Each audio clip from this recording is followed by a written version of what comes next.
Welcome to Fluent Inspections Radio, where we hope you enjoy stress-free home buying, home selling, and home ownership.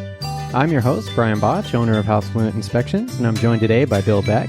We're both licensed professional inspectors here in the state of Texas, and we inspect homes of all shapes and sizes. All right, well, good morning, everyone. We have a special guest with us today, Bill. She's special. She's special. We're being joined today by Elena Sweetster from the Sweetster team in Keller Williams in Southlake, Texas.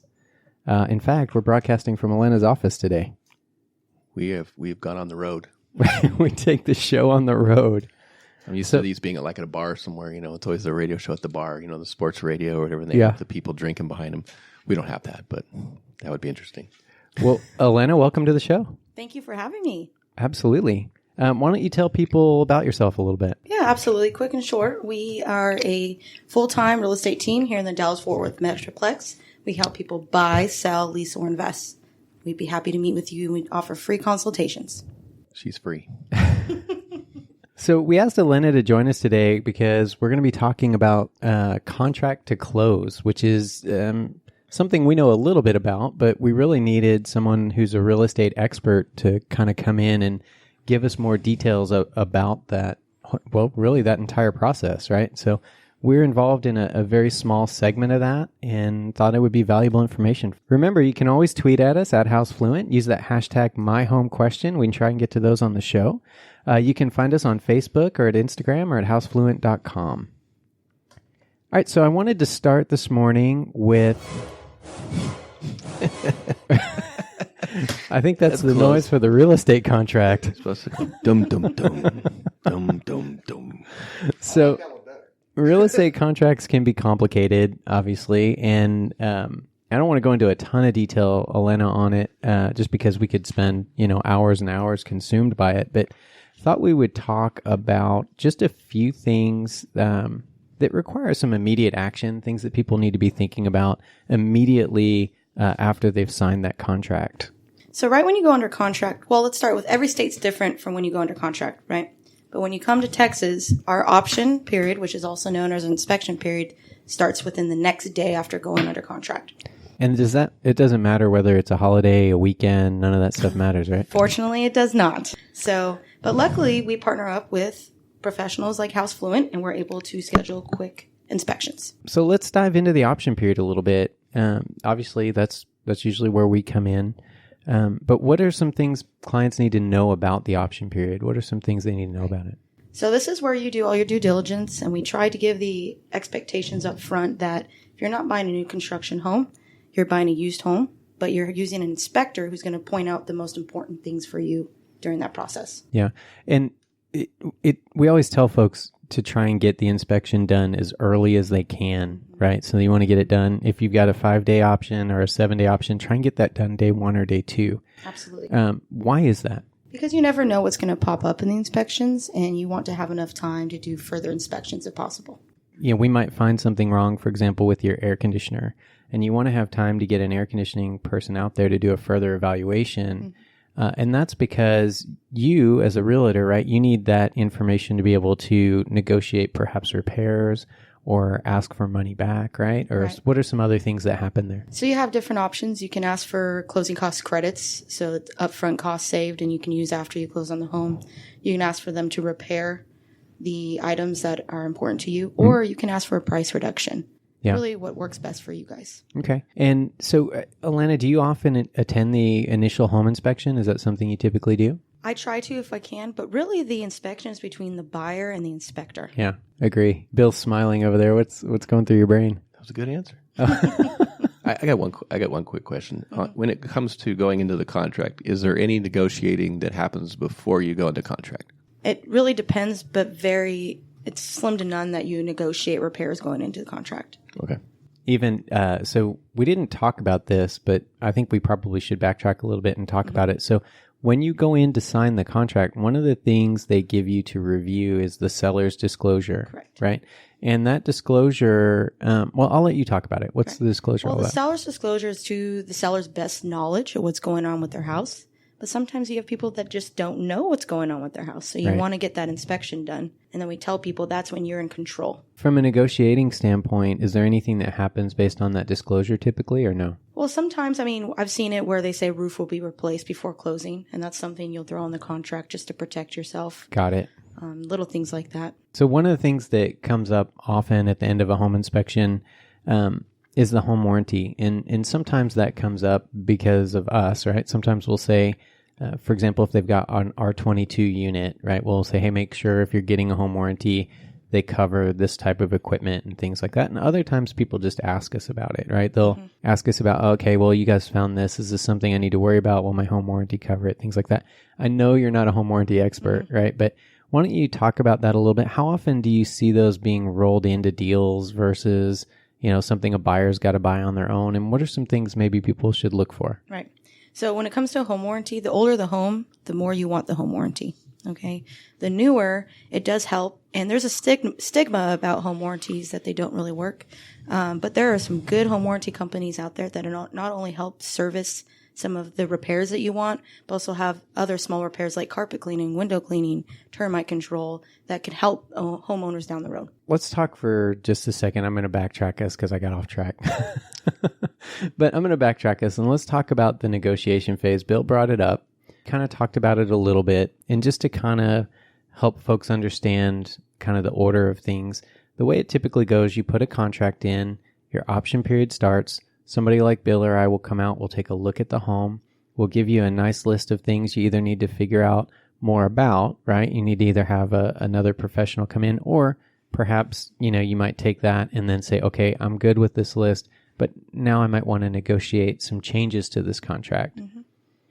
Can you talk maybe a little more about how that part works and, how the time constraints of the option period work with it? Right.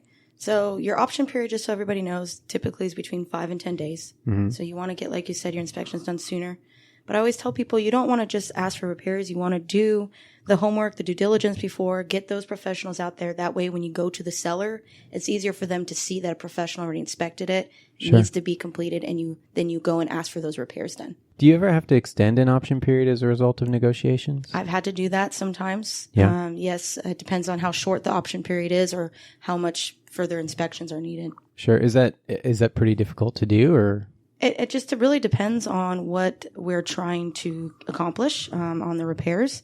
But typically, a seller understands if it's a big item, it's going to be a big item to all buyers. What happens once let's say the worst case scenario happens, right? And we come out, we find something, $15,000 worth of foundation repairs, and the buyer walks away. From the seller's point of view, we've now explained everything to them.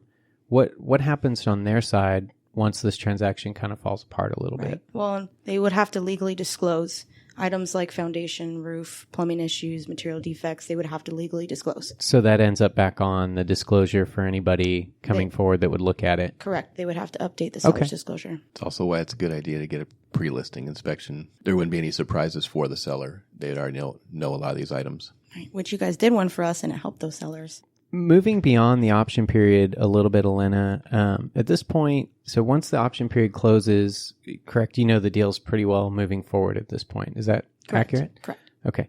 And so let's go through kind of some of the next steps. And I know sort of the next hair-raising part, at least for buyers and sellers, seems to be the appraisal.